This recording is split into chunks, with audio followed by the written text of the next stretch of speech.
So what is up, guys? Nick here, helping you to master your technology. iPhone 11 Pro, iPhone 13 Pro, should you do the upgrade? That is the aim of today's video. Well, the iPhone 11 Pro is now 2 years old.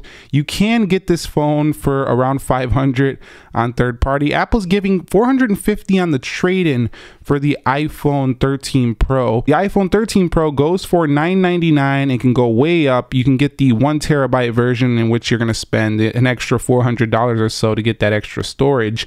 However, the first thing I want to talk about between these two is the differences in the build, the body, just overall the design. So the design on the back remains basically the same. So let me flip this one around. You'll see the matte texture back remains the same. Apple logo has got a bit larger if you take a look. Another thing that's got larger is the camera housings and lenses. It's just bigger altogether. So you'll just see they did upgrade that. And if you want to flex that I have the larger camera than I used to have, this is definitely going to feel that way. Around the edges, still using a stainless steel choice of a material, which makes it very durable for the long term. In addition to that, it also picks up quite a bit of fingerprints. So if you like less fingerprints on the side rails of your iPhone, you might want to go with the regular 13. However, you also notice that the cameras, while bigger, also create a little bit of a larger bump. On the front, it's hard to tell the differences besides a little bit bigger screen. And then if we go over here to the notches, you'll see quite a bit of difference there. The iPhone 11 Pro is a bit wider. This one is a bit smaller and deeper. Also, you do have a 6.1 versus a 5.8 inch display here. So you'll notice a slight bit bigger. Also, one thing that is not quite noticeable right away until you look closer, the bezel's actually got a little bit reduced here for the iPhone 13 Pro. It's also closer to an all screen. It's like about 86% to screen to body ratio. This one's at 82. So definitely closer to an all screen build here. I would say overall, in terms of design, it's a nice solid update, but if you're not into the squared body, you'll still prefer to just hold on to your iPhone 11 Pro. But if you love the square body, like the modern look, the bigger cameras, you're going to be very happy going over here to the iPhone 13 Pro. Let me know your thoughts on design down below in the comment section. All right, let's talk about displays. Before we do that, I want to talk about one little thing. There's a little bit more rock when you place these on a table. Now, I know some people will be like, who does that, bro? Nobody even does that. What are you talking about? Well, I'm just saying, if one day you got your phone on the table, you're eating your Cheetos or your Doritos, your fingers are greasy, you got one hand and you're swiping, you're going to notice this rocking a little bit more for the iPhone 13 Pro because it's got larger cameras. On the topic of display though, what's really nice is that the iPhone 13 Pro, if you decide to do the upgrade, gets a brighter display. And that's kind of crazy considering that the iPhone 11 Pro is already bright as ridiculous bright can get. You know, 800 nits was already like insane. So over here going to 1000 nits, the peak stays pretty similar at around 1200 nits, but still the 1000 usable, that's insane. So the 13 Pro definitely with the better display. Larger, it is brighter, and one thing that's really noticeable is that it's smoother with the ProMotion and scrolling. Now, it's kind of hard to pick up in video. This is like something you'll see more day to day throughout your usage, but still very nice overall update, I would say, in the display department to the iPhone 13 Pro. And it's one of the areas where you should consider updating if you want a smoother, faster feeling panel. It's not that it's so much more colorful, it's that it's brighter and smoother. So that's really the major upgrades here. Other than that, video watching will be similar, both OLED displays, Super Retina XDRs. So contrast will be similar. Other than that, you also do have a little bit sharper density. We have 460 ppi, 458. Your eye will never be able to detect that difference, but it is there. So I wanted to go ahead and point it out. I would say it's a pretty good update to the iPhone 13 Pro's display if you loved the size of this phone and you don't want to go large, but I would go with the Max if you're looking for a big update in display, because not only is it the same display as the 13 Pro, which has all those upgrades I mentioned, but you'll get a much larger panel. All right, so I'm not going to talk much about software, and the reason being is that they both run iOS 15.0.1 right now. What that means is that you basically have the same exact software on both. The new focus modes, it also does have some new FaceTime improvements, in addition to a lot of other micro changes, smaller changes that you'll notice throughout your day. Settings looks a little bit changed around. Let's go over here. You'll see it's a little bit more compact now. Both. I will say only one more thing, and that is that the camera, every year when you get a new Pro phone, you get something new in the camera department that you couldn't do in the last one. For example, this will say 2x. This one has a larger lens or further zooming lens, so it'll say 3x. This one will say cinematic video. You won't have cinematic video here. So that's where you'll really notice the difference in software. Other than that, both will be supported for quite a bit longer. But if you want longer software support and you want to hold this for another 5 years, you know, go with the 13 Pro. And in the topic of performance, I actually haven't properly speed tested these. Let me know if you want to see the speed test between iPhone 11 Pro versus the iPhone 13 Pro. But I can tell you right now, the A15 is more efficient, of course. With the ProMotion display, you'll notice the display feels a lot snappier, a lot smoother than what you've seen on the 60 Hz panel of the iPhone 11 Pro. And that's the speed difference you kind of see. Day-to-day popping through applications, it's not like we ever had a major issue with the iPhone 11 Pro. It wasn't like you were like, oh my, where's my app loading? Like, why is it not loading? That wasn't seeming to be an issue pretty much ever on the iPhone 11 Pro, no matter what you were doing.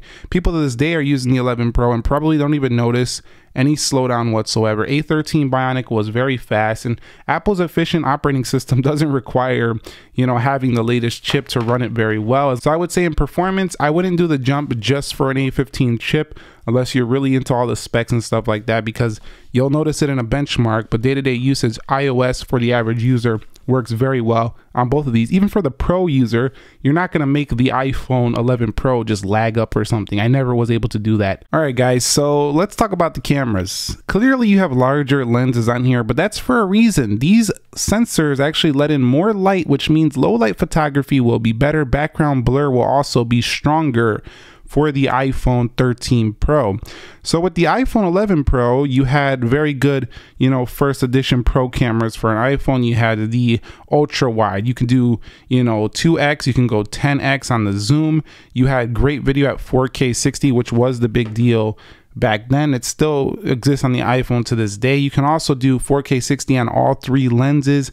An amazing night mode on this phone as well when it did get dark at night, so pretty amazing. And then the front facing camera, which I think needs an upgrade now, was amazing at the time. 12 megapixels with the 4K 60 video recording on the front to match up with the rear. Pretty amazing. Also on here, you could go ahead and tweak the 16:9, the 4:3. So what is really the difference then, Nick, if you're raving over there about that iPhone 11 Pro camera? Well, the difference is you let in more light.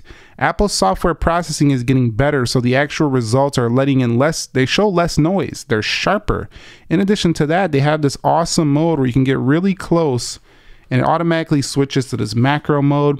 On the wide angle lens, just freaking amazing how close you can get.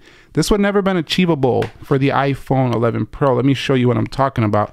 Let's bring that close. Look at how blurry the car looks right there compared to what we just seen on the iPhone 13 Pro. So the macro abilities are much stronger there.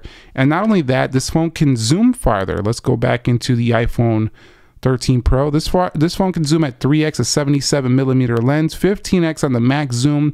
You also have a cinematic video camera, which will allow you to blur the background, and you could change it in post, you know, when you're done with that. On the front, they keep the same camera. A little bit disappointing, but it still seems to look a little bit better, maybe based on some software tweaking they're doing. It's just slightly looking a little bit better, but still has the same overall spec, so not a major change. Portrait modes are here. Overall, you know, you have a similar type of use, but you have now these different contrast modes you can use. You're getting a better video camera, hands down. The rear camera's hands down better low light, better performance overall. And if you're looking for a strong camera upgrade, this is the year. I think you will be pretty happy coming from the 11 Pro to the iPhone 13 Pro. However, this will only matter so much depending on how much you actually use these cameras.